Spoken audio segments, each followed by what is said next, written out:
हुगली की सांसद रचना बनर्जी पहले ही कह चुकी थी कि वह अपने संसदीय क्षेत्र में स्वास्थ्य व्यवस्था को बेहतर बनाएंगी। पहले उन्होंने जिला अस्पताल समेत विभिन्न ग्रामीण अस्पतालों का दौरा कर ढांचे को सुधारने की बात कही थी। अब उन्होंने स्वास्थ्य जांच शिविर की शुरुआत की है। आज धनियाखाली में नेत्र जांच शिविर का आयोजन हुआ। वहां ग्रामीणों की आंखों की जाँच से लेकर मोतियाबिंद ऑपरेशन के लिए आवश्यक इंतजाम करने की बात कही गई। साथ ही रचना बनर्जी ने घोषणा की थी कि अपने संसदीय क्षेत्र के 7 विधानसभा क्षेत्रों में कृत्रिम हाथ उपलब्ध करवाएंगी, यानी जिनके पास हाथ नहीं है उन्हें कृत्रिम हाथ प्रदान किए जाएंगे। दिलीप घोष को जन्मदिन और शादी की शुभकामनाएं देते हुए रचना बनर्जी ने कहा, मैंने उन्हें शुभकामना संदेश भेजा है, वे खुश रहें, अच्छे से रहें। जन्मदिन पर भी दिलीप दा को शुभकामनाएं देती हूँ। जब दिलीप घोष के प्रेम की शुरुआत इको पार्क से हुई थी, इस पर टिप्पणी करते हुए रचना बनर्जी ने कहा, इको पार्क सभी के लिए है। दीदी ने बताया कि इसलिए आज सभी वहां जाकर मिल सकते हैं, बैठ सकते हैं, खा पी सकते हैं, आनंद कर सकते हैं और प्रेम संबंधों की शुरुआत भी कर सकते हैं। हर जगह दीदी का योगदान है और दीदी हर जगह की सूत्रधार हैं। देवांशु भट्टाचार्य के अभी तक अविवाहित रहने पर रचना ने कहा, कोई कहीं न कहीं जरूर है, सही समय पर सब कुछ होगा।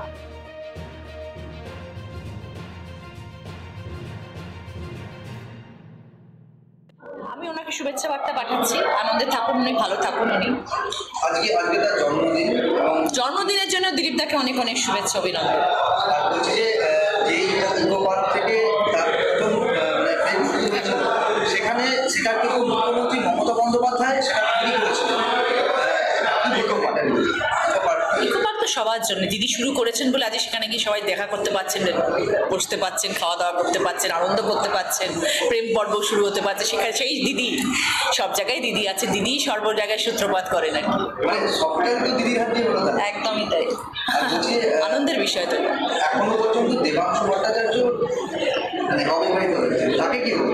কেউ না কেউ আছে, কোথাও না কোথাও, ঠিক সময় হলে আসবে।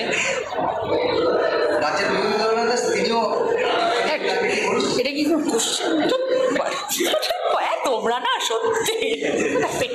হ্যাঁ দেখো, আমি সাংসদ হওয়ার পরে এটা আমার একটা যেটা বলতে পারো একটা ভালো কাজের সাথে শুরু করলাম। আমি প্রায় 1 বছর হতে চললো। এখন সেটাই দেখে ভাবলে মনে হয় যে আগের বছর ঠিক এই সময়ে আমাদের প্রচার চলছিল, দিন রাত প্রচারে ব্যস্ত থাকতাম। প্রায় 1টা বছর হয়ে গেল। তো আমি সবসময় চেয়েছিলাম যে স্বাস্থ্য নিয়ে একটুখানি বেশি সজাগ থাকবো এবং সেই অনুযায়ী কাজ করব।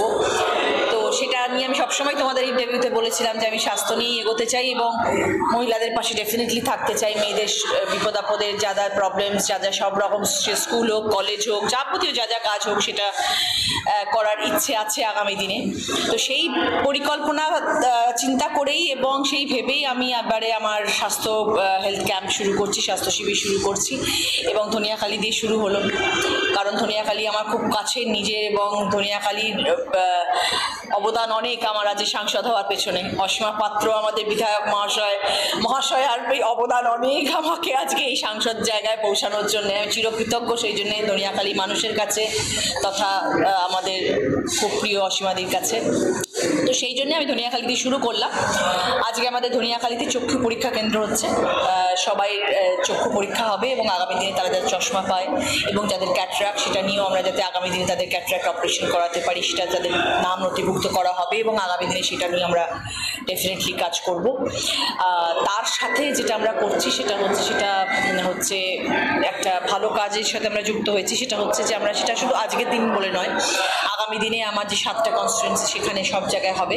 সেটা হচ্ছে আর্টিফিশিয়াল লিম্ব, মানে কৃত্রিম হাত দেওয়া হচ্ছে। যাদের কোনো ইয়ের পর থেকে হাত নেই তাদেরকে আমরা হাত দিচ্ছি এবং সেটা একটা লং প্রসেস, কারণ সে হাতের মেজারমেন্ট নেওয়া, তার হাতটা ফিট করা এবং সে হাতটা তার ঠিকঠাকভাবে কাজ করছে কিনা সেটার জন্য তাকে রেগুলার বেসিসে তার প্র্যাকটিস করানো, ডাক্তার এসে তাকে প্র্যাকটিস করাবে, এইরকমভাবে পুরো একটা প্রসেস হচ্ছে।